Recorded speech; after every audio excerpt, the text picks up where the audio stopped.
Welcome back to our channel Respect Education.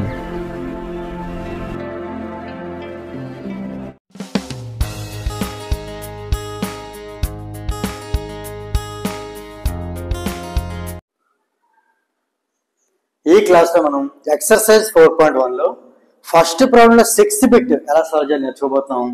Question ఏంటి అంటే ఇక్కడ ఇచ్చినటువంటి ఎక్స్ప్రెషన్ అనేది క్వాడ్రాటిక్ ఈక్వేషన్ రిప్రజెంట్ చేస్తుందా లేదా అని మనం చెక్ చేయాలి. క్వాడ్రాటిక్ ఈక్వేషన్ రిప్రజెంట్ చేయాలి అంటే దీన్ని సింప్లిఫై చేసి అది standard form of quadratic equation అంటే ఏంటి ax² + bx + c = 0 ఫామ్ లో ఉందా లేదా, ఎస్పెషల్లీ ఏ అనేది నాన్ జీరో అయిందా లేదా అది మనం చెక్ చేయాలి. ఇలా చూడగానే చెప్పేయటం కాదు, దీన్ని మనం సింప్లిఫై చేసి అది ax² + bx + c = 0 ఫామ్ లో ఉంటూ x² కోఎఫిషియంట్ కూడా ఉండాలి, జీరో అవ్వకుండా ఉండాలి. ఓకే, సో ఇది మనం సాల్వ్ చేసి చూద్దాం. గివెన్ అని చెప్పి యాజ్ ఇట్ ఇస్ క్వశ్చన్ రాద్దాం. x² + 3x + 1 =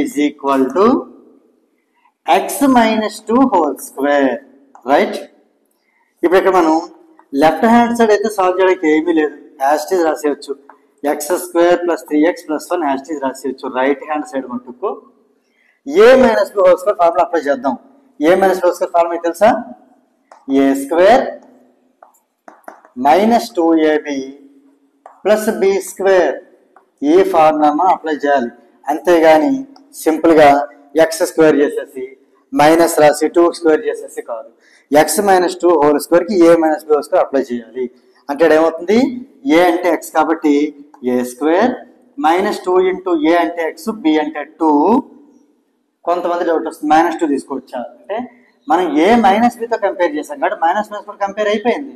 సో b2నే తీసుకోవాలి, -2 తీసుకోకూడదు. ప్లస్ b² అంటే 2². రైట్, ఇప్పుడు ఫర్దర్ స్టెప్ రాసేటప్పుడు LHS యాజ్ ఇట్ ఈజ్ రాద్దాం. x² + 3x + 1 as it is రాసి ఇది x² - 2 2 4 × x 4x + 2² అంటే 2 × 2 అది కూడా 4. సరే, ఇప్పుడు ఏం చేద్దాం, ఈ టర్మ్స్ అన్ని ఇటు మూవ్ చేద్దాం. రైట్ సైడ్ అన్ని లెఫ్ట్ సైడ్ మూవ్ చేద్దాం. ఓకే, లెఫ్ట్ సైడ్ ఏం మూవ్ చేయట్లేదు, లెఫ్ట్ సైడ్ ఎటు మూవ్ చేయట్లేదు, రైట్ ని లెఫ్ట్ తీసుకొస్తున్నాం కాబట్టి ఈ యాజ్ ఇట్ ఈజ్ రాసేద్దాం. సింబల్స్ చేంజ్ అవ్వు, x² + 3x + 1 as it is అలానే ఉంటుంది. ఇవి మట్టుకు సింబల్స్ చేంజ్ అవుతాయి. +x² -x² అవుతుంది, -4x ఇటు వస్తే +4x అవుతుంది, +4 ఇటు వస్తే -4 అవుతుంది. ఇటు పక్క ఇంకేం లేవు కాబట్టి 0. రైట్ సైడ్ ఇంకేం లేవు కదా, అవన్నీ ఇటు తీసుకొస్తాం. +x² -x² క్యాన్సిల్ అయింది. ఇప్పుడు +3x + 4x 2 + 1 యాడ్ చేసి బిగ్గర్ నెంబర్ సింబల్ ప్లస్ తీసుకుందాం. So +7x. ప్లస్ అయితే రాయకపోయినా పర్వాలేదు కాబట్టి నెక్స్ట్ 7x రాస్తున్నాను. ఇప్పుడు కాన్స్టెంట్స్ 1 - 4 డిఫరెంట్ సింబల్స్ కాబట్టి ముందు 4 నుంచి 1 సబ్ట్రాక్ట్ చేద్దాం. బిగ్గర్ నెంబర్ 4 దానికి ఉండే సింబల్ మైనస్ పెడదాం. సో ఫైనల్ మన 7x - 3 కూడా 0 వచ్చింది. అయితే మనం అబ్జర్వ్ చేయండి, ఇది standard form of quadratic equation అయ్యిందా? అవ్వలేదు. ఎందుకు అవ్వలేదంటే ఇక్కడ x² కోఎఫిషియంట్ కంపల్సరీ ఉండాలి, ఒక నాన్ జీరో నెంబర్ ఉండాలి. ఇక్కడ x² కోఎఫిషియంట్ లేనే లేదు కాబట్టి ఏంటంటే it is not in the form of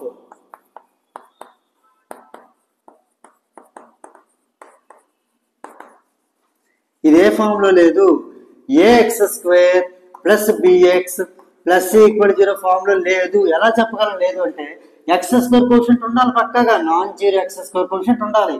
కానీ x² కోఎఫిషియంట్ లేదు కాబట్టి it is not in the form of ax² + bx + c = 0. therefore it is not a quadratic equation.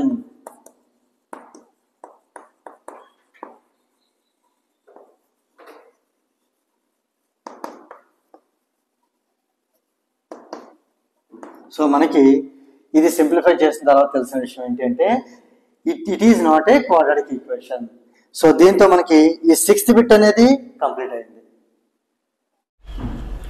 If you feel this video is helpful to you, please like, share and subscribe our channel, and please do not forget to press the bell button so that you will get the notifications from our channel. Thank you very much.